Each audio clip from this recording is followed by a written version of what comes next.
Hello class. Today we are going to discuss about the molecular orbital theory. What is molecular orbital theory? तो first of all हमें molecular orbital theory start करने से पहले थोड़ी बहुत knowledge valence bond theory के बारे में होना चाहिए कि वैलेंस बॉन्ड थ्योरी क्यों फेल हो गई और उसकी जगह मॉलिक्यूलर ऑर्बिटल थ्योरी क्यों डेवलप आई। तो वैलेंस बॉन्ड थ्योरी में क्या बताया गया है, बेसिकली वैलेंस बॉन्ड थ्योरी में कोवेलेंट कंपाउंड्स के बारे में डिस्कस किया गया था कि कोवेलेंट कंपाउंड्स कैसे फॉर्म होते हैं, हाइब्रिडाइजेशंस के बारे में बताया गया। बट वैलेंस बॉन्ड थ्योरी में कुछ क्वेश्चंस के आंसर्स नहीं मिले, जैसे हीलियम मॉलिक्यूल क्यों एग्जिस्ट नहीं कर सकता, He2 मॉलिक्यूल क्यों एग्जिस्ट नहीं कर सकता। इसके अलावा दूसरा क्वेश्चन ये था कि Y O2 molecule is paramagnetic, यानी जो वैलेंस बॉन्ड थ्योरी है वो अनपेयर्ड इलेक्ट्रॉन्स के प्रेजेंस को शो नहीं करता, यानी उसको डिस्कस नहीं करता है। तो इन सब प्रॉब्लम को ओवरकम करने के लिए हमारे पास एक नई थ्योरी आई, that is molecular orbital theory, जिसे सबसे पहले इंट्रोड्यूस किया था इन 1932 में F Wood and R S. Mulliken ने। F Wood and R S. Mulliken ने इन 1932 मॉलिक्यूलर ऑर्बिटल थ्योरी को एक्सप्लेन किया और उनमें ये जो क्वेश्चन थे जिनके आंसर हमें वैलेंस बॉन्ड थ्योरी से नहीं मिले, उनके आंसर्स हमें मॉलिक्यूलर ऑर्बिटल थ्योरी में मिले। तो मॉलिक्यूलर ऑर्बिटल थ्योरी, क्योंकि नाम से ही हमें समझ में आ रहा है, that is related to the molecular orbitals, यानी कि इस थ्योरी में मॉलिक्यूलर ऑर्बिटल्स कैसे फॉर्म होते हैं और उनकी क्या क्या कैरेक्टरिस्टिक्स हैं, उन सभी के बारे में डिस्कस कर लेते हैं। The key features of molecular orbital theory are listed here. First feature is in molecules, electrons are present in new orbitals called molecular orbitals. जब दो एटॉमिक ऑर्बिटल्स, जैसे एटॉमिक ऑर्बिटल सपोज एक एटॉमिक ऑर्बिटल ये है और दूसरा atomic orbital ये है, जब दो एटॉमिक ऑर्बिटल्स आपस में कंबाइन होते हैं तो दो मॉलिक्यूलर ऑर्बिटल्स फॉर्म होते हैं। ठीक है, ये हम आगे डिस्कस करेंगे। तो मॉलिक्यूलर ऑर्बिटल्स फॉर्म होंगे, तो मॉलिक्यूलर ऑर्बिटल्स जो फॉर्म हो रहे हैं तो इलेक्ट्रॉन्स जो प्रेजेंट होंगे वो नए ऑर्बिटल्स मॉलिक्यूलर ऑर्बिटल्स में प्रेजेंट होंगे। And molecular orbitals just like atomic orbitals, उन्हें भी हम कैरेक्टराइज कर सकते हैं by the set of quantum numbers. जैसे हम सेट ऑफ क्वांटम नंबर्स के हेल्प से एटॉमिक ऑर्बिटल्स को कैरेक्टराइज करते हैं, डिस्क्राइब करते हैं, similarly set of quantum numbers से हम मॉलिक्यूलर ऑर्बिटल्स को भी एक्सप्लेन कर सकते हैं, कैरेक्टराइज कर सकते हैं। तो फर्स्ट फीचर इज कि इलेक्ट्रॉन्स जो है वो नए ऑर्बिटल्स में, that is called molecular orbitals, उसमें प्रेजेंट होते हैं। सेकेंड फीचर क्या है कि जो मॉलिक्यूलर ऑर्बिटल फॉर्म होते हैं, देयर आर डिफरेंट टाइप्स के मॉलिक्यूलर ऑर्बिटल्स फॉर्म होते हैं। जैसे कि first is a bonding molecular orbital, जिसे हम BMO से रिप्रेजेंट करते हैं। BMO means bonding molecular orbital, bonding molecular orbital. Second बनता है हमारा anti bonding molecular orbital, anti bonding molecular orbital. और थर्ड है हमारा non bonding molecular orbital, non bonding molecular orbital. तो जब एटॉमिक ऑर्बिटल्स कंबाइन होंगे तो डिफरेंट टाइप के मॉलिक्यूलर ऑर्बिटल्स फॉर्म होंगे, like bonding molecular orbital, anti bonding molecular orbital और non bonding molecular orbital. Third and important postulates are the number of molecular orbitals formed is equal to the number of atomic orbitals undergoing combination. कहने का मतलब क्या है कि जितने number of atomic orbitals combine होंगे उतने ही नंबर में मॉलिक्यूलर ऑर्बिटल्स बनेंगे। सपोज मान लीजिए कि दो एटॉमिक ऑर्बिटल्स कंबाइन हुए, एटॉमिक ऑर्बिटल्स, दो ऑर्बिटल्स कंबाइन हो रहे हैं, तो हमारे पास दो मॉलिक्यूलर ऑर्बिटल्स बनेंगे। एक बनेगा हमारा बॉन्डिंग मॉलिक्यूलर ऑर्बिटल और दूसरा बनेगा एंटी बॉन्डिंग मॉलिक्यूलर ऑर्बिटल। अगर मान लो चार एटॉमिक ऑर्बिटल्स कंबाइन हो रहे हैं तो चार मॉलिक्यूलर ऑर्बिटल्स बनेंगे, जिसमें दो बनेंगे हमारे पास बॉन्डिंग मॉलिक्यूलर ऑर्बिटल्स और दो बनेंगे हमारे पास एंटी बॉन्डिंग मॉलिक्यूलर ऑर्बिटल्स। तो जितने number of atomic orbitals combine होते हैं उतने ही नंबर में मॉलिक्यूलर ऑर्बिटल्स बनते हैं, जिसमें से जो half of the new molecular orbitals हैं उनकी एनर्जी लोअर होती है than the combining atomic orbitals, यानी जो एटॉमिक ऑर्बिटल्स कंबाइन हो रहे हैं उनसे उनकी एनर्जी कम होती है, जिन्हें हम बॉन्डिंग ऑर्बिटल्स या बॉन्डिंग मॉलिक्यूलर ऑर्बिटल से रिप्रेजेंट करते हैं। and half of new molecular orbitals have energy greater than the combining atomic orbitals are called anti-bonding orbitals या anti-bonding molecular orbitals. तो हम इसे इस तरह से समझ सकते हैं, जैसे अगर हम H2 का एग्जांपल लें, यानी हाइड्रोजन मॉलिक्यूल कैसे फॉर्म होता है, तो हम वी नो दैट दो हाइड्रोजन एटम्स एटॉमिक ऑर्बिटल्स आपस में कंबाइन होंगे तो H2 मॉलिक्यूल फॉर्म होगा। तो अगर हम हाइड्रोजन एटम को के ऑर्बिटल डायग्राम को बनाएं तो स्फेरिकल शेप है, 1 hydrogen plus second hydrogen H, इनके 1s ऑर्बिटल्स आपस में कंबाइन हो रहे हैं। तो ये जब 1s दो एटॉमिक ऑर्बिटल्स कंबाइन हुए तो हमारे पास दो मॉलिक्यूलर ऑर्बिटल्स बनेंगे। एक बनेगा हमारा बॉन्डिंग मॉलिक्यूलर ऑर्बिटल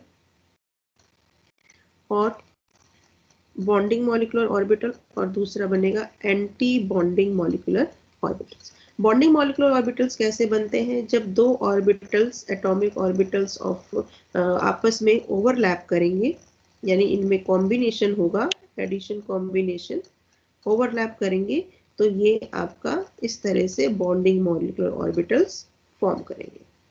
ठीक है, जिसमें जो इलेक्ट्रॉन डेंसिटी होती है इन बिटवीन द न्यूक्लियाई, ये हमारा जो है इलेक्ट्रॉन डेंसिटी को रिप्रेजेंट कर रहा है। तो ये हमारा बॉन्डिंग मॉलिक्यूलर ऑर्बिटल हो गया।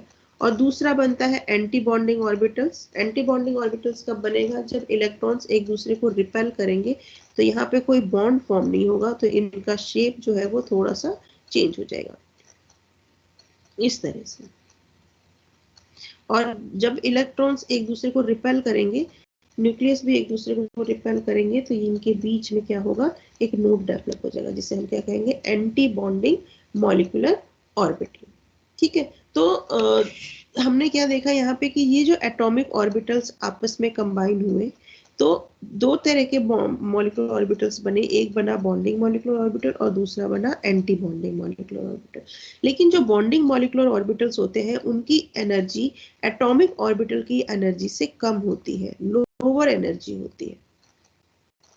इसका रीजन क्या है कि जब बॉन्डिंग मॉलिक्यूलर ऑर्बिटल बनते हैं तो इलेक्ट्रॉन्स जो है ओवरलैपिंग करेंगे, और इलेक्ट्रॉन्स डेंसिटी जो होती है वो दोनों न्यूक्लियाई के सेंटर में होती है, और इस तरह से हाइड्रोजन और हाइड्रोजन इनमें बॉन्ड फॉर्म होता है। तो दोनों इलेक्ट्रॉन्स जो है वो बॉन्ड के फॉर्म में कनेक्टेड होते हैं, यानी फिक्स्ड होते हैं, और वो इधर उधर मूव नहीं कर सकते, but means they are not free to move.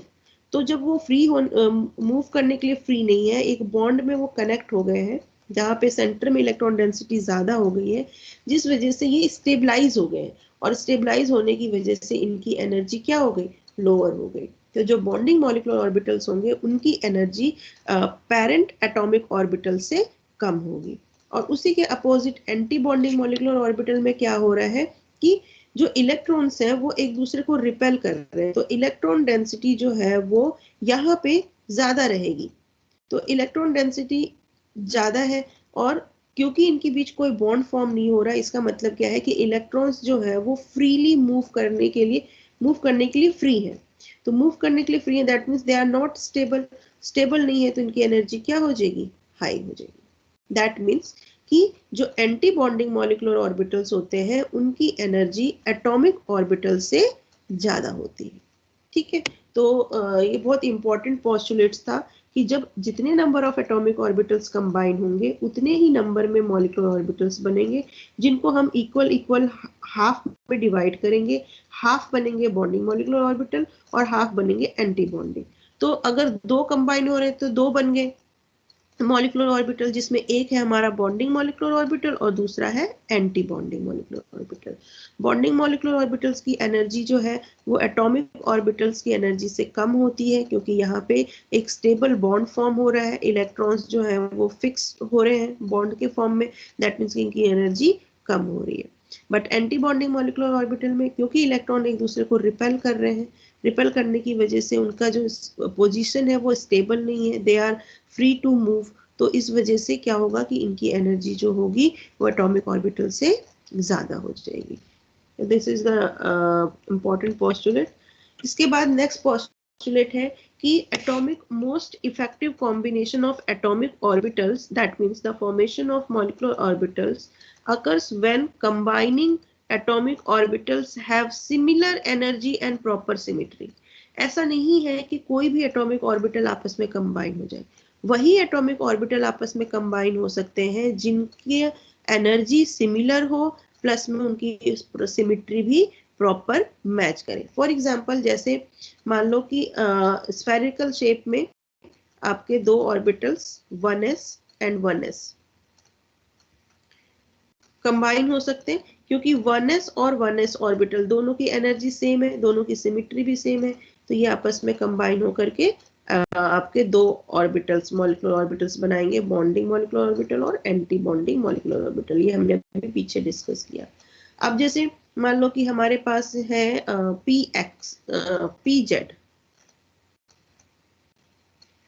pz orbital और 2pz ऑर्बिटल, तो 2pz ऑर्बिटल जो है वो 2pz ऑर्बिटल से कंबाइन हो सकता है 2pz से।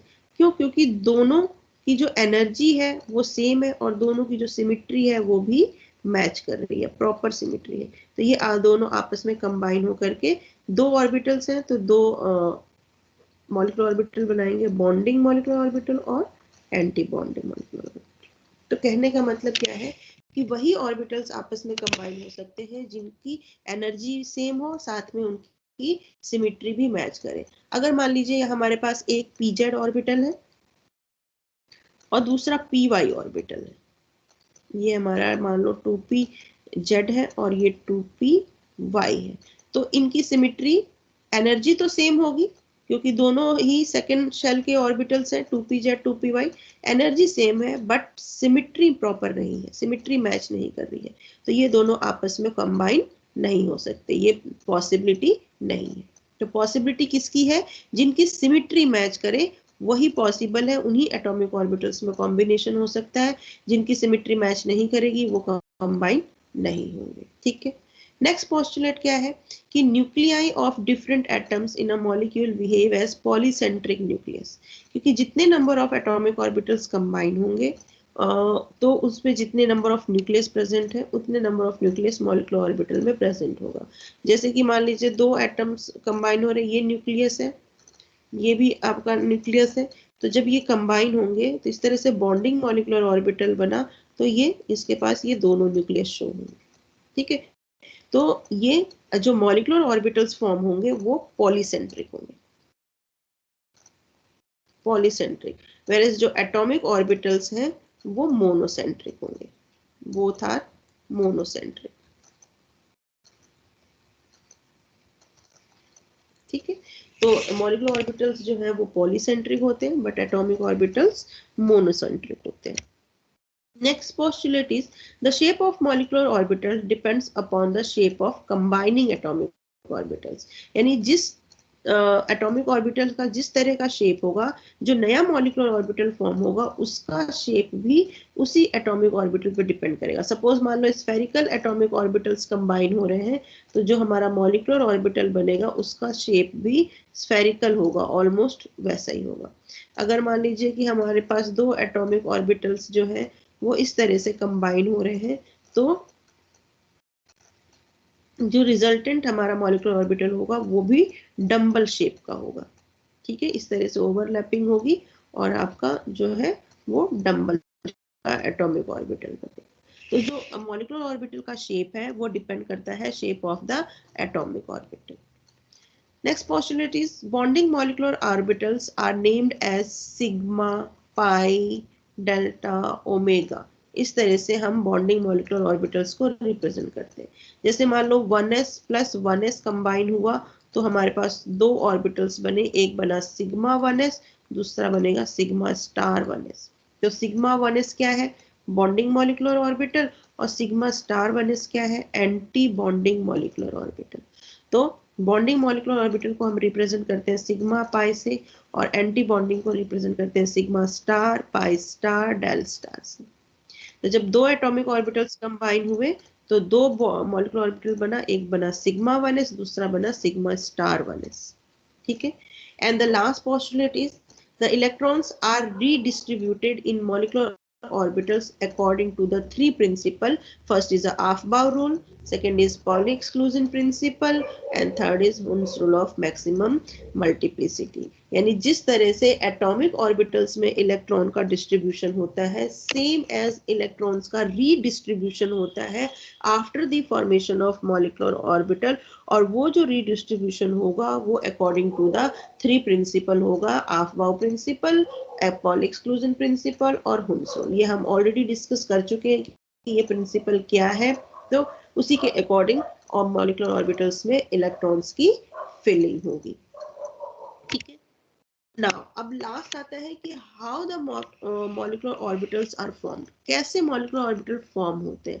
तो यहाँ पे एग्जांपल है, जैसे हाइड्रोजन मॉलिक्यूल का एग्जांपल गिवन है कि hydrogen molecule is a homonuclear diatomic molecule. Homonuclear क्यों कह रहे हैं, क्योंकि दो same atoms hydrogen hydrogen combine होकर के H2 मॉलिक्यूल फॉर्म कर रहे हैं, इसलिए हम इसे होमोमोलिकुलर डायटोमिक मॉलिक्यूल कह रहे हैं। तो हम अगर कंसीडर करें कि जो H2 मॉलिक्यूल है इसके दो एटॉमिक ऑर्बिटल्स आपस में कंबाइन हो रहे हैं, जैसे हाइड्रोजन अगर हम इसे HA से रिप्रेजेंट करें और इस हाइड्रोजन को HB से रिप्रेजेंट करें, तो HA का 1s ऑर्बिटल, HB का 1s ऑर्बिटल, ये दोनों आपस में कंबाइन होंगे, दोनों के पास एक एक इलेक्ट्रॉन्स प्रेजेंट है। ठीक है, तो हमारे पास दो ऑर्बिट मॉलिक्यूलर ऑर्बिटल बनेगा, एक बनेगा सिग्मा 1s और दूसरा बनेगा सिग्मा स्टार 1s। ठीक है, तो according to the three principle जो इलेक्ट्रॉन्स की फिलिंग होगी वो लोवेस्ट एनर्जी में होगी, यानी कि जिस ऑर्बिटल मॉलिक्यूलर ऑर्बिटल की एनर्जी लोअर होगी उसमें होगी, और एक ऑर्बिटल में मैक्सिमम 2 इलेक्ट्रॉन फिल हो सकते हैं। तो तीनों रूल को अगर हम देखें तो ये जो दोनों इलेक्ट्रॉन्स प्रेजेंट हैं, एक इस 1s में और दूसरा इसमें, ये दोनों कहाँ पे फिल होंगे, lower energy level of the orbitals. तो बॉन्डिंग मॉलिक्यूलर ऑर्बिटल की एनर्जी लोअर होती है, तो दोनों इलेक्ट्रॉन्स कहाँ फिल होंगे, इसमें बॉन्डिंग मॉलिक्यूलर ऑर्बिटल में। तो ये इस तरह से दोनों कंबाइन होंगे, दोनों में ओवरलैपिंग होगी, और इस तरह से आपका बॉन्डिंग मॉलिक्यूलर ऑर्बिटल बनेगा। जबकि एंटी बॉन्डिंग में क्या होगा, ये एक दूसरे को रिपेल करेंगे, रिपेल करने की वजह से इनके बीच एक नोड डेवलप हो जाएगा और बॉन्ड फॉर्म नहीं होगा। इसे हम रिप्रेजेंट करेंगे सिग्मा स्टार 1s से। तो इस तरह से आपका ये एनर्जी लेवल डायग्राम है किसी भी डायटोमिक मॉलिक्यूल का, कि एक ये एटॉमिक ऑर्बिटल को रिप्रेजेंट कर रहा है, दूसरी तरफ भी एटॉमिक ऑर्बिटल, तो इससे दो मॉलिक्यूलर ऑर्बिटल बने, एक बॉन्डिंग और दूसरा एंटी बॉन्डिंग। बॉन्डिंग की एनर्जी हमेशा एटॉमिक ऑर्बिटल से कम होगी और एंटी बॉन्डिंग की ज्यादा होगी। That is the molecular orbital theory and their postulates. तो आई थिंक आप लोगों को ये समझ में आया होगा। Thank you.